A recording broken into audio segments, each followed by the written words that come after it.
स्वागत है दोस्तों आप सभी लोगों का आफ्टर इफेक्ट के एक नए वीडियो में।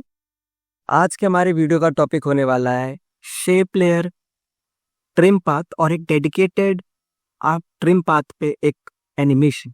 तो आइए सीधा चलते हैं आफ्टर इफेक्ट के और आज के क्लास स्टार्ट करते हैं।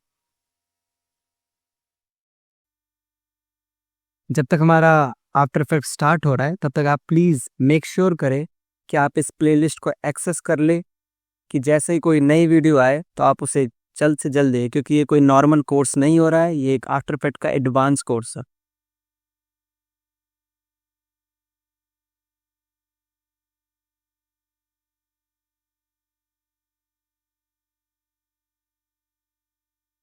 तो यह हमारा आफ्टर इफेक्ट स्टार्ट हो गया है। ये मैं एक नया कॉम बना रहा हूँ, ये इसकी डिफ़ॉल्ट सेटिंग है जिसकी टाइमलाइन मैंने 30 सेकंड रखी है और विड्थ और हाइट 1920x1080p है, फुल एचडी। आप इसका नाम अपने हिसाब से चेंज कर सकते हैं। मैंने इसका सिंपल नाम रखा है कॉम्प1 और मैं इसे ओके कर रहा हूँ। अब जब बात करते हैं हम शेप लेयर की, तो हमारे पास आफ्टर इफेक्ट में आप अगर यहाँ पे टॉप पे देख रहे होगे तो आपको यहाँ शेप दिखा होगा, इसका नाम है रेक्टेंगल टूल। अगर मैं इस पर क्लिक करूँ, अगर आप माउस का यूज़ कर रहे हो अभी इस वक्त एनिमेशन बनाते वक्त, तब आप अगर अपने माउस से इस ऑप्शन पे जाके राइट क्लिक करके होल्ड करोगे तो आपको मल्टीपल ऑप्शन दिख जाएंगे अलग अलग शेप्स के। लेकिन जैसे मैं ट्रैक पैड का यूज़ कर रहा हूँ तो मैं अगर होल्ड करके रखता हूँ तब भी मुझे मल्टीपल ऑप्शंस नहीं दिखते। तो आप इसका लिए एक शॉर्टकट है, अगर आप क्यू प्रेस करोगे तो आप यहाँ देख सकते हो कि आप अब यहाँ पे राउंडेड रेक्टेंगल आ गया है। तो क्यू प्रेस करने पे हम एक शेप फॉरवर्ड हो जाते हैं। मैं अगला फिर क्यू प्रेस करूँ तो मैं इलिप्स टूल पे आ जाता हूँ, आप देख सकते हो यहाँ पे। तो हमें डिफ़ॉल्ट में जो टॉप पे यहाँ पे जो आपको शेप्स मिल रहे हैं वो एक रेक्टेंगल है, दूसरा हमारे पास राउंडेड रेक्टेंगल है, तीसरा इलिप्स टूल है और चौथा हमारे पास पॉलीगन है और पांचवा है हमारे पास स्टार्ट टूल। लेट्स सपोज कि अगर मुझे यहाँ से शेप्स नहीं लेने, तब आफ्टर इफेक्ट ने हमें एक और ऑप्शन दे रखा है कि हम वहाँ से भी शेप्स बना सकते। तो मैं एक सेकंड के लिए इसे डिलीट कर रहा हूँ।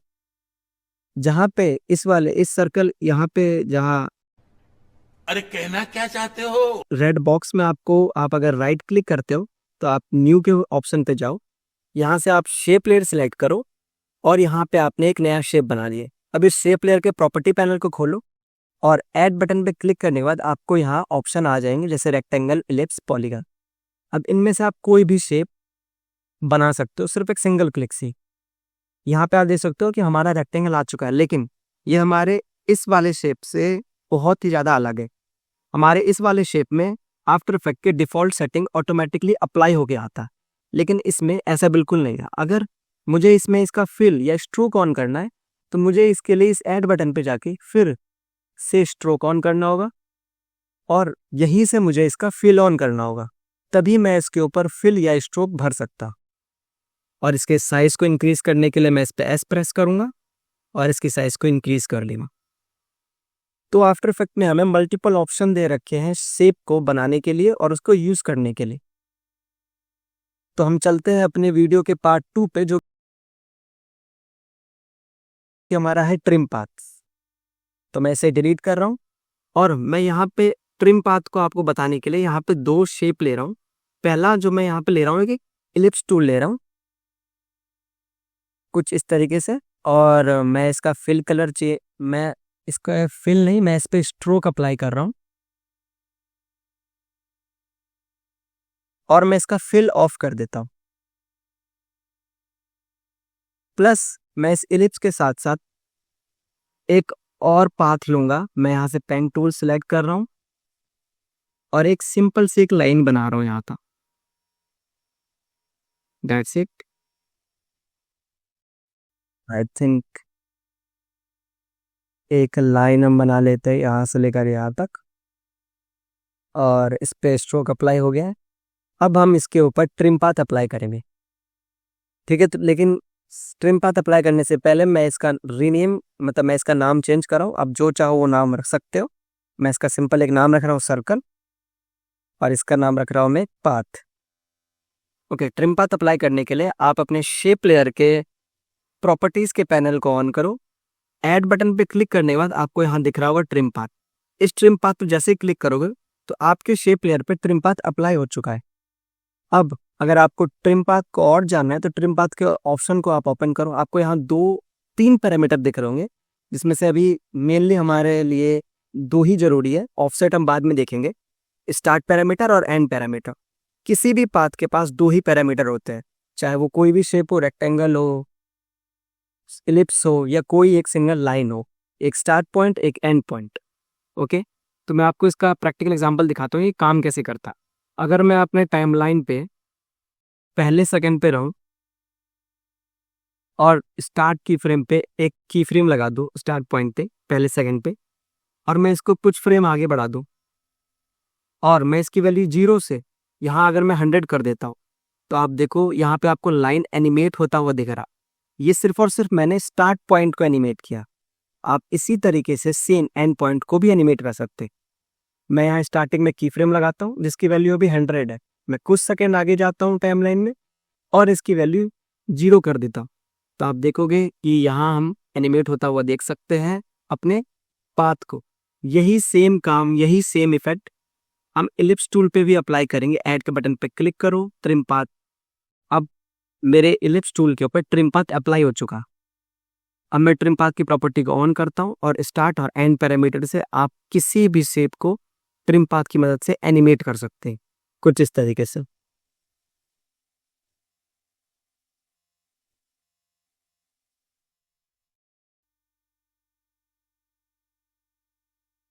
ये जो हमारा ट्रिम पाथ है ये मेनली 2 जगह यूज होता है, जो सबसे ज्यादा यूज होता है। पहला यूआई एनिमेशन बनाने में, जैसे लोकेशन एनिमेशन बनाने में जो हम यूआई पे यूज करते हैं।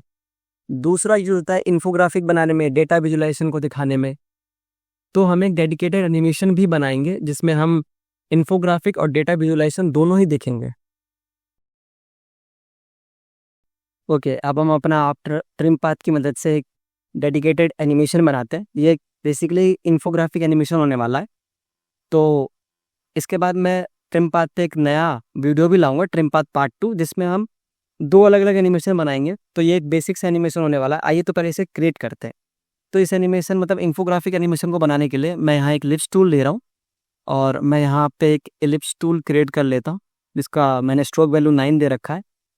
और मैं इसके स्केल वैल्यू को इंक्रीज करके 130 कर रहा हूँ। इसके एंकर पॉइंट को सेंटर करने के लिए मैं ऑल्ट कंट्रोल होम एक शॉर्टकट है, आप इसे भी यूज़ कर सकते हो या आप इस पे जाके डबल क्लिक करोगे तब भी ये सेंटर हो जाएगा। और मैं इसके अलाइनमेंट को सेंटर कर देता हूँ। अब जब मुझे ये इन्फोग्राफिक एनिमेशन बनाना है तो वो different different colours different different value को इंडिकेट करते हैं, इसलिए मैं यहाँ मल्टीपल एलिप्स टूल लूँगा। तो मैं इसी को डुप्लीकेट करूँगा कंट्रोल डी से। तो मैंने यहाँ 4 एलिप्स टूल लिए। अब मैं इन चारों का अलग अलग कलर कर देता हूँ। मैं कोई बहुत ज़्यादा हेक्स कोड से कोई अलग कलर नहीं ले रहा हूँ, सिंपल रेड, येलो, ब्लू और ग्रीन कलर का यूज़ कर रहा हूँ। और मैं इसका कलर कर देता हूँ ब्लू और मैं इसका कलर कर देता हूँ ग्रीन। That's it. अब मैं इन सब पे ट्रिम पाथ अप्लाई कर रहा हूँ। तो आपको यहाँ प्रॉपर्टीज पैनल को ऑन करना है। ऐड बटन पे जाके आपको यहाँ ट्रिम पाथ दिख रहा होगा, बस आपको इसे ऑन कर देना है। सेम यही काम आपको सब पे करना है जितने भी लिप्स टूल है।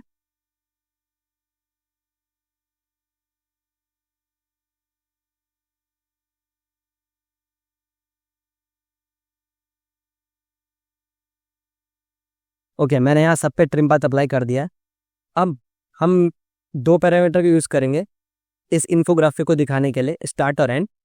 तो मैं इसके स्टार्ट वैल्यू को एक यहाँ की फ्रेम लगाता हूँ और एक यहाँ पे 1:15 पे की फ्रेम लगाता हूँ और इसकी वैल्यू को मैं इंक्रीज करके यहाँ पे कर देता हूँ कुछ इस जगह पे। आई थिंक 75-74 ठीक रहेगा। और स्टार्ट वैल्यू मैं इसकी 100 कर रहा हूँ कि ये कुछ ऐसा स्टार्ट होते हुए हैं। ओके, अब मैं यही सेम चीज़ बाकी लिस्ट में भी करूँगा। पाथ पे जाता हूँ और स्टार्ट की फ्रेम पे मैं जाके इसकी वैल्यू को 100 कर रहा हूँ और इस पे यू प्रेस करके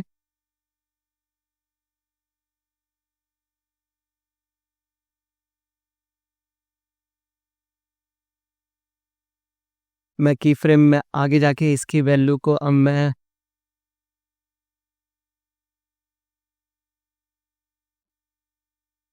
मैं इसकी वैल्यू को 50 रख रहा हूँ, कुछ इस तरीके से, और स्टार्ट वैल्यू मैं 100 कर देता हूँ। तो हमारा एनिमेशन कुछ इस तरीके से बनता हुआ दिखेगा।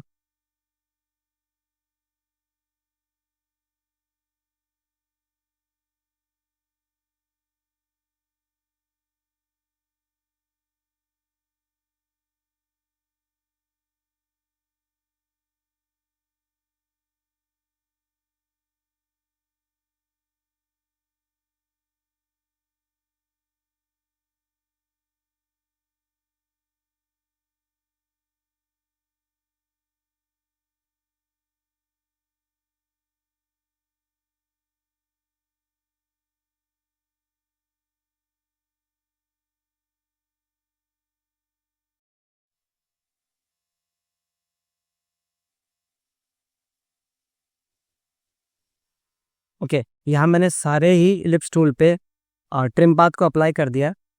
आई थिंक एक कलर हमसे मिस हो गया है, और शायद ये वाला कलर है। थिंक इसका ट्रिम पाथ,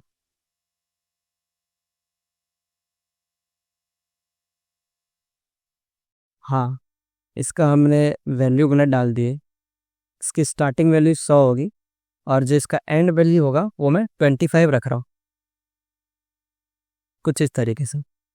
अब आप देख सकते हो ये हमारा एक बेसिक सा इन्फोग्राफिक बन के रेडी हो गया है। अब अगर आपको इसको और अच्छा दिखाना है तो आप क्या करो कि जितने भी इन्फोग्राफिक है ना, मतलब जितने भी आपके एलिप्स है, उसको 2-2 सेकेंड या 2-2 फ्रेम आगे बढ़ा दो, कुछ इस तरीके से। तो ये आपका एक बेसिक सा इन्फोग्राफिक बन के तैयार है। आई थिंक इस पे कुछ और हम कर सकते हैं, जैसे मैं इसको सेलेक्ट करता हूँ, इफेक्ट में प्रेजेंट्स पे जाता हूँ, और यहाँ आपको एक ऑप्शन मिलेगा ग्लो का। आप जब ग्लो पे डबल टैप करोगे तो इस पर ग्लो अप्लाई हो जाएगा। मैं इन सब के ऊपर इस ग्लो इफेक्ट का यूज़ करने जा रहा हूँ।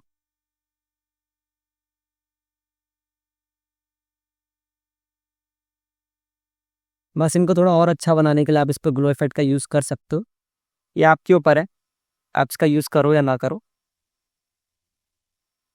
तो हमारा एक बेसिक सा इन्फोग्राफिक बन के तैयार है। आई थिंक आपको ये वीडियो अच्छी लगी होगी। अगले वीडियो में हम लोकेशन और इन्फोग्राफिक का एक बेटर वर्जन लेके आएंगे।